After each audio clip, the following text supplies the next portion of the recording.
I'm not teaching, I am publicly learning. But hi and welcome to Learning for the Life in the UK test part 334.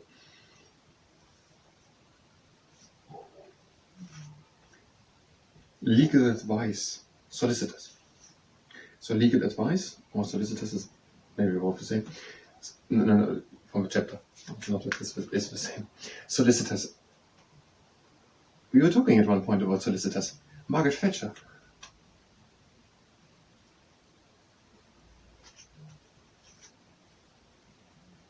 As a chemist and a lawyer, did Margaret Thatcher trained.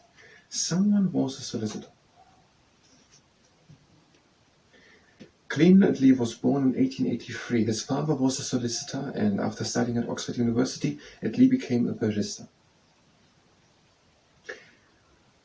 And that all while doing media plane training. And if you participate in the media plane training, that's at your own risk, and we're on the page 134. So solicitors are trained lawyers who give advice on legal matters, take actions for their clients, and represent their clients in court.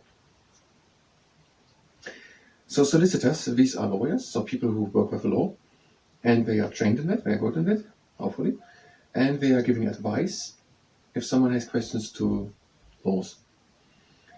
And they are going with their clients, some of the people accused of a crime, to the court, or also not only with accused people, also with people who suing someone else. So they're working on both sides. And they are going with them then into the courts, and then we're taking action for them and they're representing for them. So basically, like a friend helping out, basically. So a very broad description. They are solicitors, but you have the paper. They are solicitors' offices throughout the UK. It is important to find out which aspect of law a solicitor specializes in and to check that they have the right experience to help you with your case.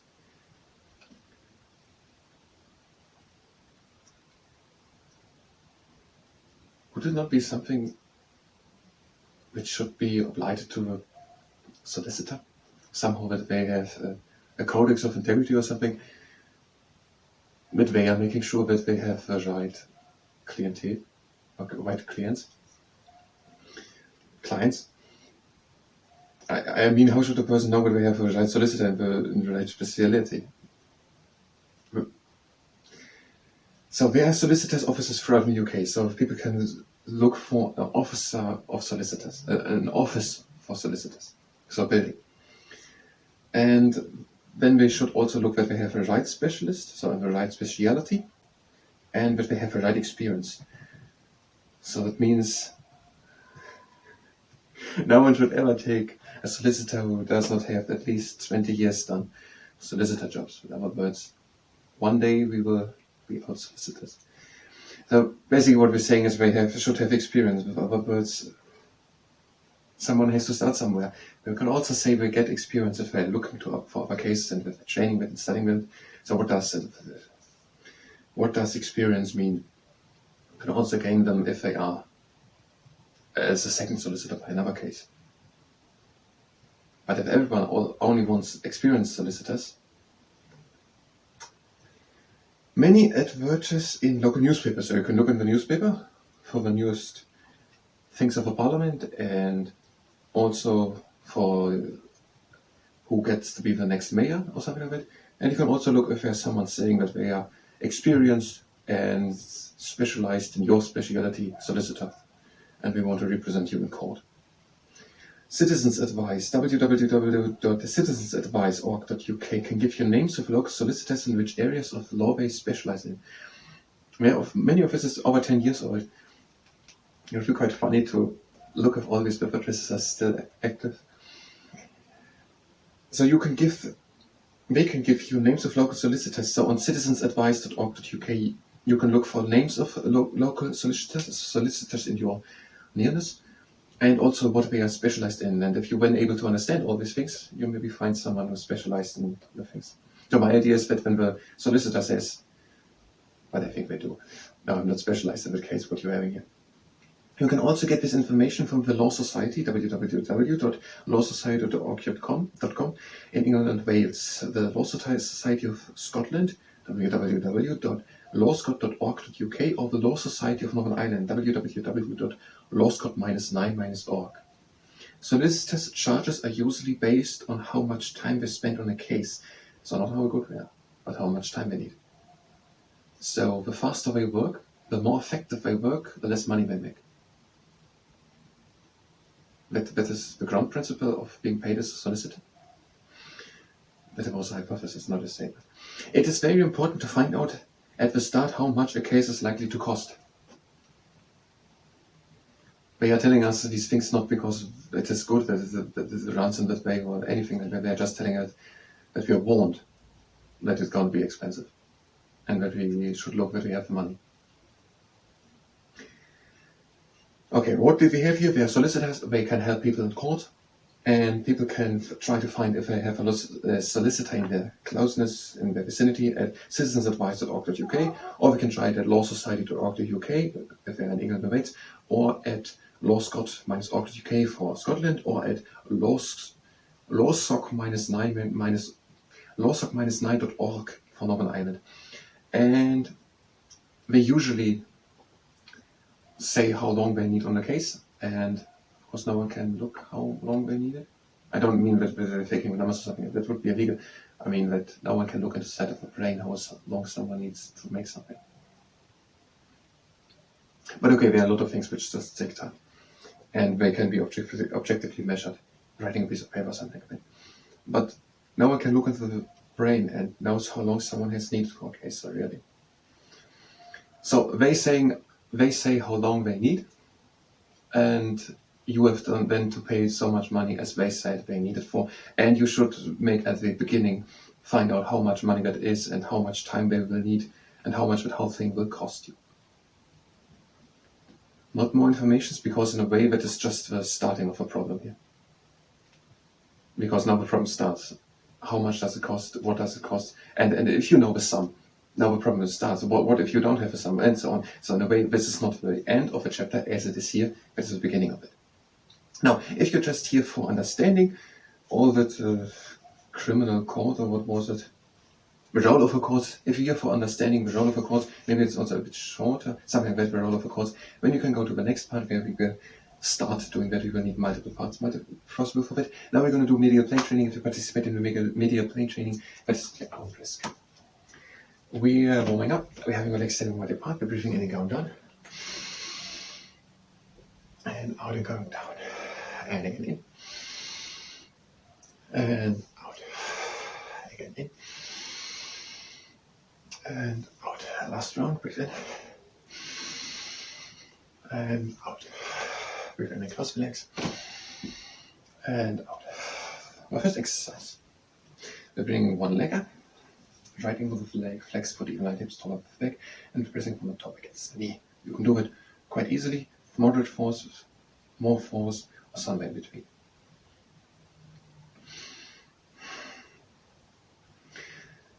But it's important to have even line hips, be taller with the back, and to have a little elbow in the arm.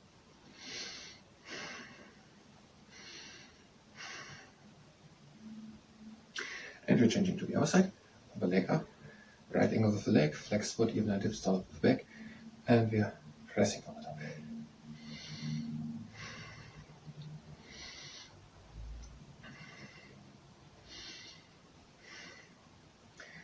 Even line hips, taller with the back, and a little bend in the elbow. A little longer. And now to the next exercise. Leg up, right angle with the leg. Flex foot, even line hips, taller with the back, and now we're pressing from the inside. Again, even line hips, taller with the back, little bend in the elbow. And you can put a little effort into it, moderate, something in between, or even more.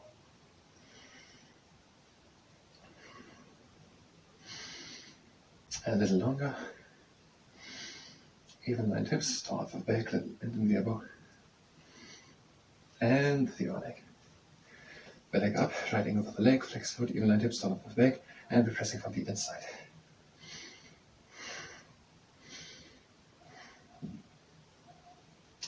Even line hips, taller with the back, a little longer.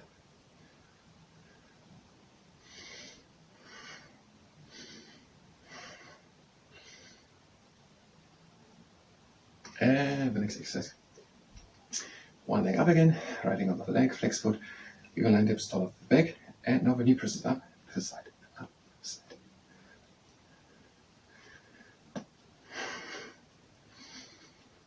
Even line tips, tall of the back, and a couple of times more.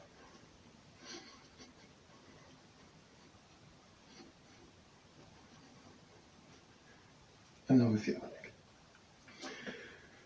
The leg up, right angle of the leg, flex forward, you line dips tall of the back, and the knee presses up to the side, up to the side.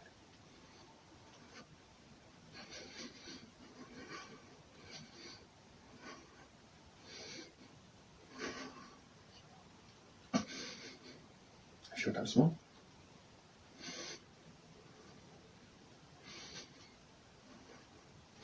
And the last exercise, a heavy swing though, we're going to do it 4 times I think.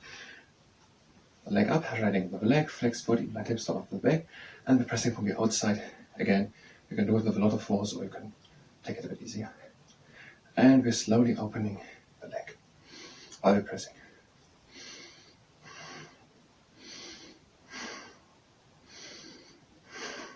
And we're closing again.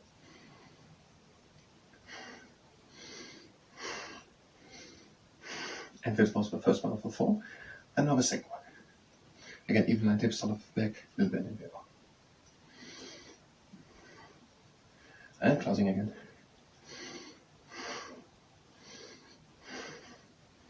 That was already halfway. Now, third one.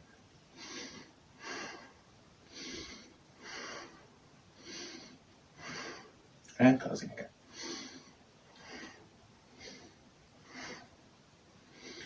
And the last one, opening. And closing.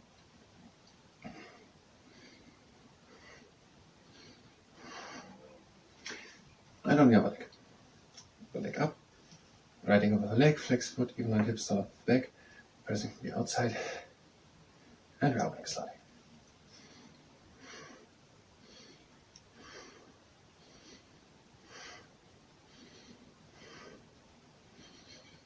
And we're closing.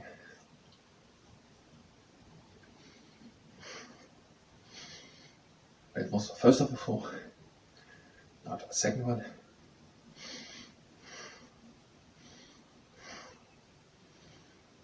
And closing.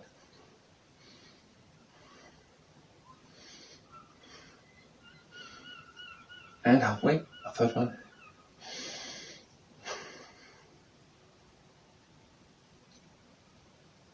And closing.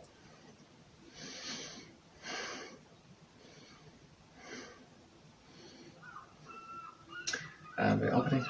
Last one.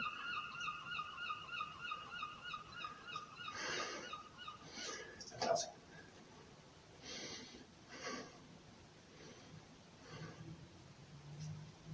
Walk a bit out. And now the closing exercise. The breathing in. And out. Get in. And out. Again in. And out. In the cross legs. And out. That was the video plane training. I thank you very much and until the next time.